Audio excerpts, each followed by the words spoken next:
straddle the other day. But instead of just using one yoga block per leg, what we're gonna do is use 2 yoga blocks per leg and stuff like that. So I'm gonna put, and then we're gonna switch it, because you have to switch them.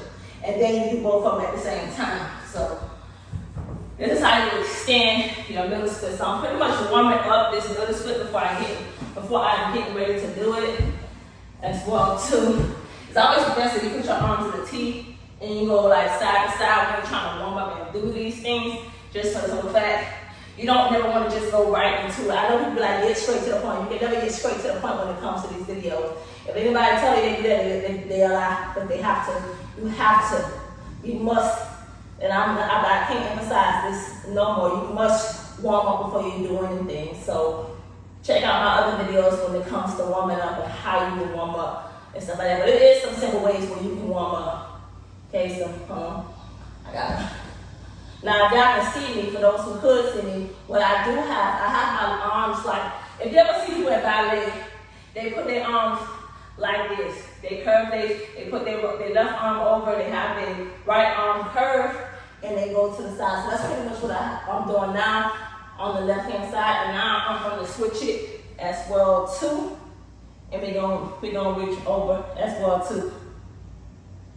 Now, it's always best to do it like individually with the 2 yoga blocks. That's what I failed to explain to y'all last week when I did it. I just simply went into doing both. That's not good because it's always one leg that's more flexible than the other. So today I'm making those corrections because I don't want you to think that you can just use one yoga block for this leg and then just put both of them when you finish going down the middle. So no, you're supposed to actually do one leg at a time. And then when you finish that or whatever, you can also rock back and forth warming up as well too. If that's too much, you take that block down and you put the other one underneath that one.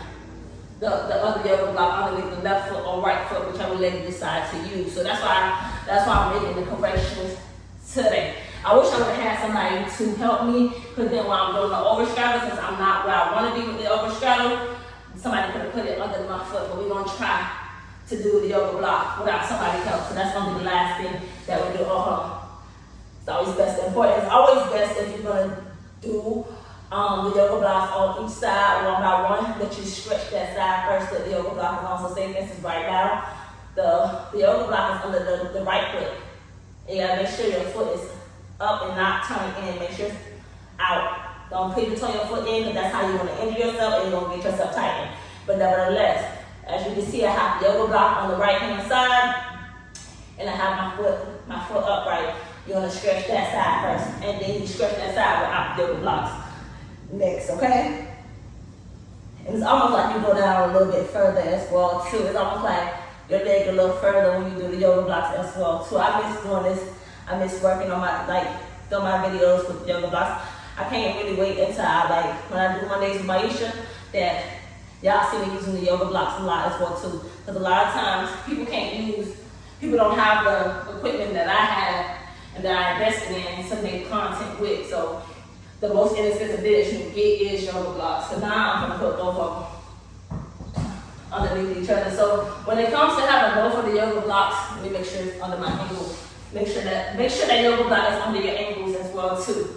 When it comes to doing both of the yoga blocks, it don't matter what leg you use, but you always start with the right when it comes to dance, okay? You always must start with the right leg first.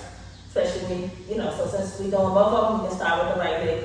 Which I should have started with the left leg since I just finished straightening, since I just finished stretching the right leg. But at least y'all know.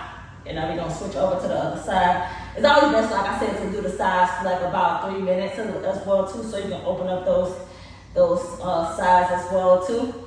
But for the sake of the video, I'm gonna be holding it not too long or whatever. Whew.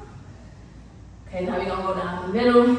I'm actually gonna do this a little differently. I'm not gonna stretch, reach my hands out. I'm actually pushing my feet. If y'all can see what I'm doing, I'm pushing my feet, almost like I'm doing like a cheerleader jump.